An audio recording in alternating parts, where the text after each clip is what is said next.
Hello बच्चों, so let's read this question. Question कह रहा है what is meant by the term chemical bond, how does Kossel Lewis approach of bonding differ from modern views.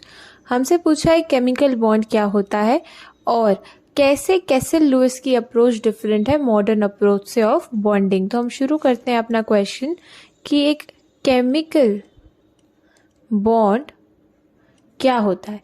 Chemical bond एक force of attraction होता है जो दो atoms को या दो आयंस को किसी भी मॉलिक्यूल या कंपाउंड में होल्ड करके रखता है। तो हम अगर इसको डिफाइन करें तो a bond it is an attractive force that holds atoms या फिर ions together in any species, be it a compound या फिर molecule। अब अगर देखें कि हम एक बॉन्ड को, एक केमिकल बॉन्ड को किस तरीके से रिप्रेजेंट करते हैं, तो it is represented by a line. एक लाइन से बॉन्ड को रिप्रेजेंट किया जाता है। फॉर एग्जाम्पल ए और बी एटम के बीच में एक बॉन्ड फॉर्म हो रखा है, तो हम क्या करेंगे, ए और बी के बीच में एक लाइन बना देंगे जो सिग्निफाई करता है कि इन दोनों के बीच में एक केमिकल बॉन्ड फॉर्म हो रखा है। अब एक चीज़ हमको नोट करनी है, ध्यान रखनी है कि a bond is not a line। कोई बॉन्ड एक लाइन या एक डंडा नहीं होता है। It is just a force। It is just a force that can only be felt। ये सिर्फ एक फोर्स है और फोर्स को सिर्फ फील किया जा सकता है, देखा नहीं जा सकता या फिर बनाया नहीं जा सकता। एक लाइन जो हम बनाते हैं दो एटम के बीच में, वो सिर्फ पेपर पे रिप्रेजेंट करने का तरीका है। एक्चुअल में बॉन्ड ऐसा नहीं होता है। अब अगर हम आगे प्रोसीड करें, next part of the question में पूछा गया है कि Kossel Lewis approach of bonding कैसे डिफरेंट है मॉडर्न अप्रोच से। तो हम स्टार्ट करते हैं कि कैसल लुइस अप्रोच क्या है। कैसल और लुइस ने क्या बोला कि एक बॉन्ड जो है कब फॉर्म होगा। According to Kossel and Lewis, a bond is always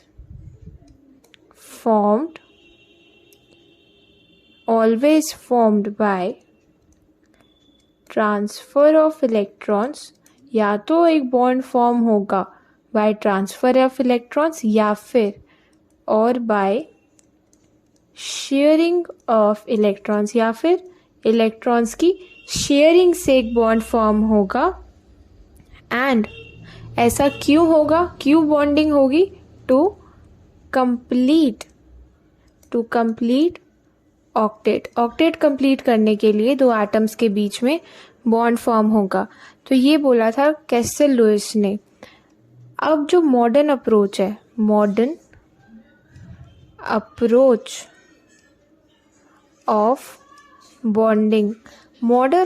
of bonding कहती है कि एक बॉन्ड दो एटम्स के बीच में तब फॉर्म होगा जब उनसे बनने वाली जो स्पीशी है उसकी पोटेंशियल एनर्जी कम होगी, और पोटेंशियल एनर्जी कम होने का मतलब है कि स्टेबिलिटी ज़्यादा होगी। तो according to modern approach of bonding, bond is only formed when there is decrease in potential energy by the formation of bond. यानी बॉन्ड बनने की वजह से अगर पोटेंशियल एनर्जी सिस्टम की कम हो गई तो वो बॉन्ड फॉर्म होगा, अदरवाइज नहीं होगा। यानी मॉडर्न अप्रोच क्या कर रहा है, थर्मोडायनामिक को ज़्यादा प्रेफर कर रहा है। थर्मोडायनामिक के बेसिस पे बॉन्डिंग को डिफाइन कर रहा है। थर्मोडायनामिक पैरामीटर जैसे enthalpy, energy, Gibbs free energy, entropy, इन सब पैरामीटर्स देख के ही बताया जाता है कि एक बॉन्ड फॉर्म होगा या फिर नहीं होगा, यानी it takes account of thermodynamic parameters. तो ये डिफरेंस है दोनों अप्रोचेस में। अब इन दोनों अप्रोच को हम एक एग्जाम्पल से समझते हैं।